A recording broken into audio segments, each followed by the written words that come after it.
Luckily for the retreating British and unluckily for the advancing Germans, the barrage proves unpleasantly accurate. 2 panzer attacks are thrown back. Although the high explosive shells are not very effective against German armor, direct hits are enough to rip the tracks off the bogies and badly shake the crews. Some of the shells even land near the makeshift headquarters of General Streich. In answer, he orders his Stukas to strike back. And when they do, the complete lack of any anti-aircraft guns is deeply felt by the British. They can do nothing but duck and cover. However, while the British artillery fire is truly something to see, it is not enough to stop the Germans from taking Cemetery Hill. But they do not feel very victorious. Instead, they are worried. The resistance from one company backed by artillery is much stronger than they expected, and they begin to wonder whether they really can take Mersa El Brega. A British counterattack at this key moment might perhaps tip the balance. Brigadier Liam, the senior British officer on the ground, clearly seems to think so. He wants Cemetery Hill taken back. As you will remember, he has only about 11 tanks at his disposal. The artillery and anti-tank guns are set up in defensive positions behind the town. There is no answer at all to the Stukas, and the Germans have already taken positions north of the road in front of Cemetery Hill. So a straight infantry assault would be a suicide charge. No counterattack comes then, but for about an hour, the battlefield is quiet as the Germans get into place for an assault on the positions behind Cemetery Hill, and the retreating A Company reinforces the trenches held by B and C companies. Then around noon, the 5th Panzer Regiment attacks once again. Calm and unshaken, the British infantry holds the line with fierce determination. Then, backed by more artillery support, the British tanks of A Squadron of the 5th Royal Tank Regiment finally enter the fight.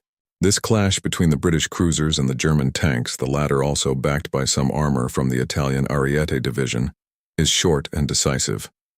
A squadron, outnumbered and outgunned, falls into a messy retreat. And yet the British infantry still stands firm even after their armor has been driven back. Major Puckle, now in command of C Company Tower Hamlets, says that his men were quite happy and meant to stay where they were. Somehow that is enough, with the Germans once again breaking off the attack.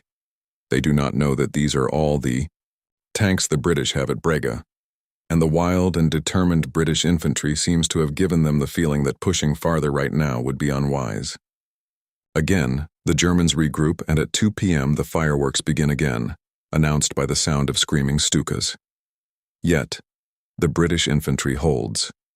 Then, the German tanks roll forward again. This time, they are met by J Battery of the 3rd Regiment, Royal Horse Artillery and its anti-tank guns, Sergeant Finnegan reports. We stopped the first 3 tanks and were credited with being the first men to destroy German tanks in North Africa. While deadly enough, the anti-tank barrage does not stop the German advance completely. That is why, just after 3 p.m., Brigadier Liam orders all the artillery to fire on the advancing German armor. This proves too much for the German tanks, and they break off for a second time. Once again, Liam thinks about a counterattack, even ordering the artillery to get ready to move west toward a more offensive position if the infantry can advance. While the weaknesses in such a plan are the same as they were 5 hours earlier, this time something else blocks it. Throughout this mini-series, we have seen that Erwin Rommel is an independent force in this theater, and from the fairly recent past in France, we know he can be that way on the battlefield too. London and Wavell have not yet learned this, failing to include Rommel in their guesses of what will happen. That changes today. Just as Liam is thinking it over, he gets word that another German force is coming out of the dunes north of the British positions. As usual, Rommel has not spent the day far from the actual fighting. I spent the whole day on the battlefield, with my Chief of Staff, Lieutenant Colonel von dem Born, and in the afternoon reconnoitered the possibility of attacking north of the coast road. It is through this path found by Rommel that Machine Gun Battalion 8 now appears. The British infantry, already having gone beyond any fair expectation of bravery, is now under pressure from 2 sides. At 4:30, Shipton, fearing that he will be outflanked or worse, surrounded, orders the infantry to retreat. Brigadier Liam does not quite give up yet, though. At 5:30, he sends a request to the 3rd Armored Brigade, begging them to attack the German right flank with every tank they have. However, Michael Gambier Parry, commanding the British 2nd Armored Division, refuses. He fears dragging his few tanks into a night battle against an enemy with a clear edge in numbers. As dusk begins to fall on Mersa Brega, the battered and bruised British begin their retreat. Rommel has won, and the Allied soldiers have paid a heavy price. Worst hit are the Tower hamlets. Of their 800 men who greeted the morning at Mersa Brega that day, only 350 will answer roll call after the retreat is over. Rommel has this to say: the British had apparently carried out a somewhat hasty retreat, and 50 Bren carriers and about 30 lorries had fallen into our hands. For April 1st, I ordered our forces to close up in the Mersa Brega area. Could this German victory have been avoided? Snorts. The answer, at least according to historian Norman Murphy, is a clear yes. First, the part played by the 3rd Armored Brigade in the defense had been almost non-existent. Second, why were the dragoons not used after they had returned from reconnaissance? The appearance of 30 armored cars and 3 anti-tank guns might, by itself, have been enough to stop the German-Italian attack. Well, I cannot know whether they by themselves could have changed the result of the battle. Who knows what might have happened if this force had moved forward in those key moments when Liam considered a counterattack. But I am not a big fan of what-ifs. But there is perhaps another question. Who is to blame? Some historians place all the blame on Wavell, at times even going beyond criticism and using bitterness. The truth is likely that a man overworked and starved of resources of every kind, men, tanks, spare parts, planes, and so on, made mistakes. Yet those mistakes were made because of the desperate situation he had been placed in. Wavell himself says this: I think I made only one bad mistake, but that was the start of all our troubles. That mistake is likely the full commitment of force to Greece. Although given the information available at the time in mid-February 1941, one can argue that it was the right call. Music. After all, no one, including his own high command, expected Rommel to attack so quickly. Then again, Wavell's defense of lack of intelligence, which he used in his September 1941 after-action report, and a claim he kept afterward to explain his lack of readiness at Brega. Music cannot, from the evidence found, support his claim. But whoever is at fault this week, the Battle of Mersa Brega has been lost by the British, and their position in North Africa is in danger. Let us have Ralph Bennett put it in perspective. There was not enough intelligence to have prevented the loss of Cyrenaica, even if every smallest hint had been listened to. Nor was the British retreat simply the result of the departure of most of the army that had destroyed the Italians. It was also in large part caused by flaws in military tactics and foresight, which were themselves only one part of that darkness, of understanding, narrowness of outlook, and lack of professionalism that would wreck so many of the Desert Army's plans. Rommel has won his first major victory in this theater of the war. The Germans will have to regroup before the next attack, but Rommel has already given orders to stay in contact with the retreating enemy and chase him farther east. But that road is now open, and that road leads to Egypt and the Suez Canal. The Battle of Mersa Brega is an important and often forgotten part of the history of the North African theater of World War II. This mini-series, like all that we do, is about shining light on history's overlooked or forgotten moments, and is part of Time Ghost's core mission. To join us in this quest, join the Time Ghost Army at timeghost.tv or patreon.com.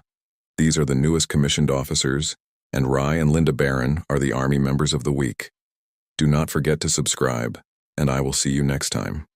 On March 31st, 1941, as the first light of dawn rises over the dunes of North Africa, about 1,500 British and Commonwealth soldiers dug in around the forward positions of Mersa Brega greet a new day.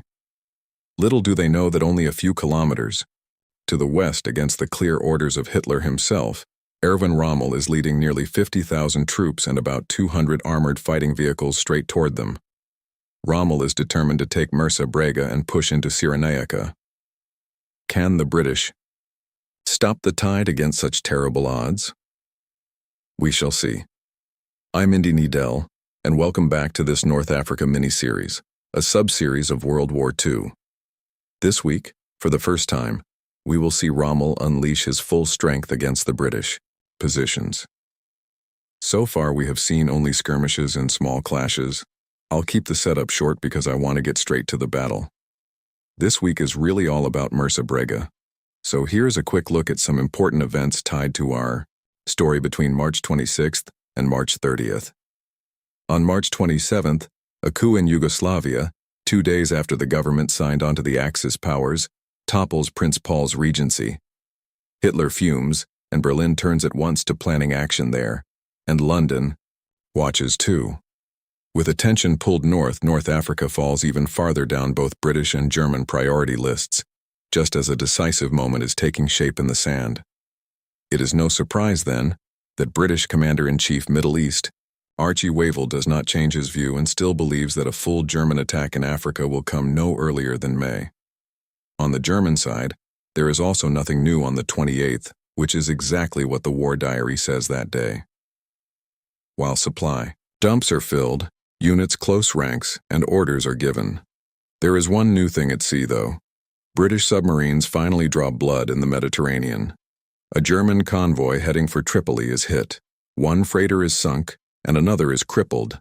Vehicles, fuel, and supplies go to the bottom. It is too little and too late, though, and it does not stop what is already moving.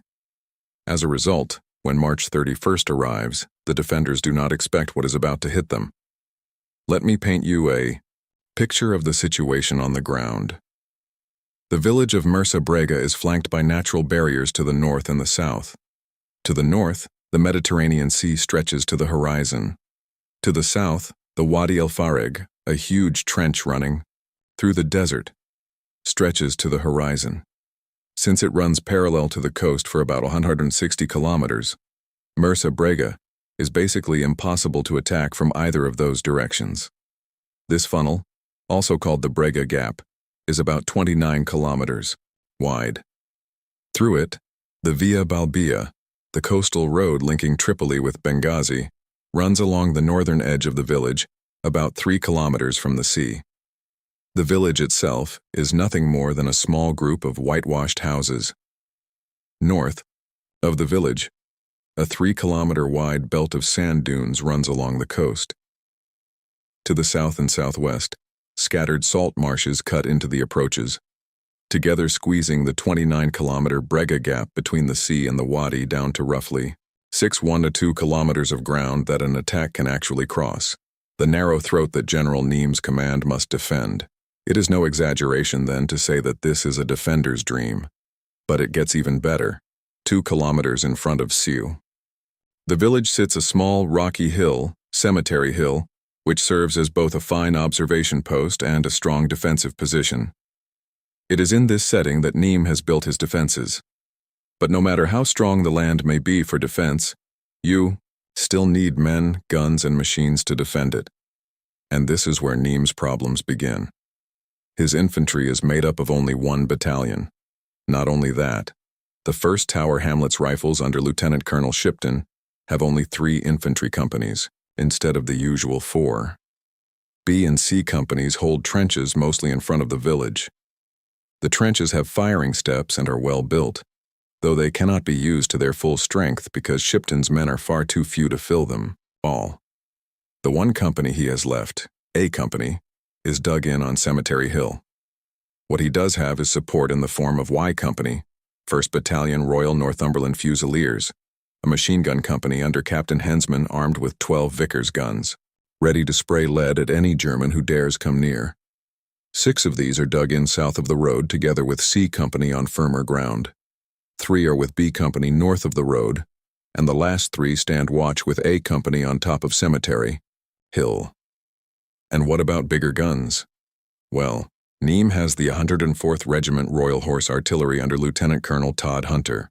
Todd Hunter has 16 25-pounder guns spread across 2 batteries, the 339th and 414th, in direct support of Shipton's. Infantry and Hensman's machine guns placed 3.2 kilometers behind Brega. He has also sent some spotters onto Cemetery Hill, a troop of the 339th Battery with telephone wire running all the way back to the main artillery positions. They spot. Then the 25-pounders send their song of death toward the heavens. Since the Africa Corps has the 5th Light Motorized Division, including 1 tank regiment, Niem had better have some anti-tank guns. And he does. Just J Battery of the 3rd Regiment, Royal Horse Artillery, with its 9 2-pounder anti-tank guns also placed behind the infantry positions. And what about tanks? Wavell's skeleton force in North Africa has an armored brigade. The 3rd, but it is spread over 120 kilometers from Ben Tifor over Agadabia to Brega. The 5th Royal Tank Regiment is the only part of it anywhere close to the front here, but it sits in 3 pieces. Broken down A-13s, about 20 of them, are scattered between Ben Tifor and Agadabia. 1 squadron of 11 is on the Brega line. The rest, another 13 or so, are 8 kilometers behind with brigade headquarters at Matin Beta Fam. That is all the armor available for use within any reasonable amount of time. Many of the units just mentioned have arrived only in the last couple of days, and the strain is already clear. The tanks have suffered the most. Hard driving has taken the regiment from battle ready to almost useless in only a few days. And air cover, well, there is none. Or rather, while there is some on paper, it is not placed around Mersa Brega. The 37th Light Anti-Aircraft Battery guards the skies over Benina Airfield near Benghazi and the area around it, but not over Mersa Brega. Then we have the 1st King's Dragoon, guards. We saw them last week, armored car detachments sent out on patrol and reconnaissance, and so not part of the fixed defenses. Their headquarters also sits behind Brega at Matin Beta Fam. This is what waits for Rommel when he pushes forward, in the early morning hours of March 31st. Compared to what he has at his command, it does not look good for the British. With Rommel march about 9,300 German soldiers of the 5th Light and around 37,000 Italians from the Ariete Tank Division and 10th Corps, which includes the infantry divisions Pavia and Brescia. So Rommel is attacking a force of 1 reinforced battalion with 4 divisions. Although, of course, not all of his force is literally about to march onto the British positions. All are part of the operation, but that also includes guarding the supply dumps in the rear, guarding against possible enemy flanking moves, keeping a reserve, and so on. The units actually doing the attacking are a reinforced 3rd Recon Battalion, Machine Gun Battalions 2 and 8, and Panzer Regiment 5. Still, the clash looks like it already has a certain ending. But do not forget the powerful defensive land of the Brega Gap. After all, you need only one well-placed cork to stop the flow of hundreds of liters of wine. And I'd like to give Sebastian Bronstatter, who wrote this script, some praise for his writing right there. The wine. That was good, right? The wine line. Yeah, I thought that was a very nice metaphor. Well done, Sebastian. Like last week, it is the King's Dragoon Guards out on reconnaissance who first noticed the German force coming. The Germans move out before first light, though not as one single force. Rommel is a trickster, after all. The main force travels down the Via Balbia, but a smaller group of German armor turns southeast off the road toward Matin Giafar. The idea is to use one of the tracks cutting between the salt marshes south of Brega, and it is here that the first contact takes place. Men of the King's Dragoon Guards are rudely awakened by the clanking of tracks right on top of their resting place for the night, a sand dune. One car at once races back toward Brega and reports the first unit they meet. German tanks on the coastal road, though at this point, the Dragoons still do not know even half of it. At first light, a British answer appears, though it is not fully clear whether this is a direct answer to the Dragoons' warning, or simply part of the offensive reconnaissance already planned for that day. Whatever the reason, 6 cruiser tanks from A Squadron, 5th Royal Tank Regiment, knowingly or not, together with a patrol from the KDGs made up of 3 armored cars and a self-propelled anti-tank gun, are on a collision course with the German flanking force. Almost at once, though, 2 of the cruiser tanks suffer mechanical trouble and have to turn back. At 6:30 a.m., the forward elements of the Germans and the British patrol clash, and a wild firefight follows, with neither side able to cause serious damage. Then Major Pritchett, the A Squadron commander, spots more tanks and trucks pulling, up behind the German tanks already in action. He sees at once that he has no chance now, and his choice to break off is sealed by a report from another KDG patrol farther north with a direct view of the Via Balbia. Lieutenant Button, who at first hopes he may spring a trap on the approaching vehicles, realizes as they get closer that this is not going to happen. What opens up before him is a force of about 2,000 wheeled vehicles and 200 armored fighting vehicles stretching more than 32 kilometers down the coastal road. His patrol heads back to report this. Given the difference in size between the two forces, the KDGs and A Squadron are as lucky as can be to get away with only a damaged turret ring and one destroyed armored car. This really wraps up almost all of the KDG's part in the battle that is coming. They have done their duty, spotted the enemy, and passed on the information. Now it is time for the dug-in troops to do their duty. Meanwhile, the main German advance stops at Matten-Busker, 2 to 3 kilometers in front of Cemetery Hill, getting ready to strike.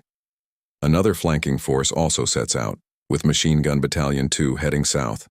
They get stuck in the Mina Salt marsh, and they spend the day fighting mud instead of the British Army. At about 8 a.m., the battle for Mersa El Brega truly begins.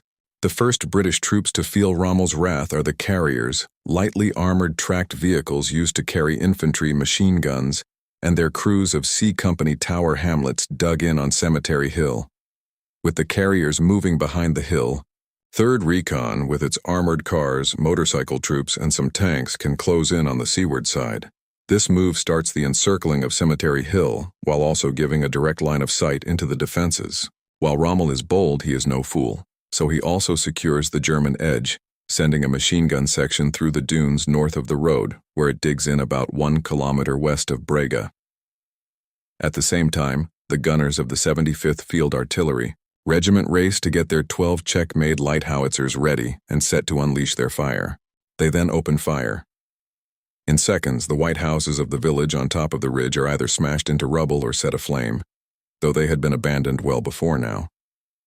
The same cannot be said for the trenches held by B Company of the tower hamlets, with 1 platoon taking a direct hit. Several men are killed or wounded, and 2 of the 12 Vickers machine guns are destroyed. That is not all Rommel has planned to soften up the enemy. The soldiers in the trenches may hear a faint humming sound just then, which soon turns into the howl of a hellish siren. The screaming Stukas have arrived. They pound the British. And Corporal Otto Ruper, the man in charge of the machine gun section sent through the dunes earlier, tells us music what happens next. German machine guns began chattering like angry woodpeckers. Desperate enemy soldiers were scrambling to find shelter from the searching bullets and spinning like drunken ballet dancers when hit. The rattling guns kept sweeping the township with deadly fire. This chattering is aimed at Cemetery Hill, and by 9 a.m., the observers on top of it can see German armor coming closer. Then everything hits the men of Shipton's A Company at once. Artillery, dive bombers, machine gun fire, and a German advance from both the road and the sand dunes to the north. By 10:15, it is clear that the hill must be abandoned. The artillery spotters from the 104th Royal Horse Artillery Regiment and 1 platoon from A Company are left behind to delay the German advance while the rest pull out. 25 minutes later, the spotters cable back to their batteries with an urgent call for artillery support to cover the final retreat off the hill, and so the answer of the British big guns soon comes. The 104th unleashes 3 shoots. A shoot here means 1 called firing mission. 1 focused burst of artillery at 1 target of 50 rounds per gun. If all guns join in, and it is not fully clear that they do, then that would mean that 9.2 tons of high explosive shells are thrown at and around Cemetery Hill.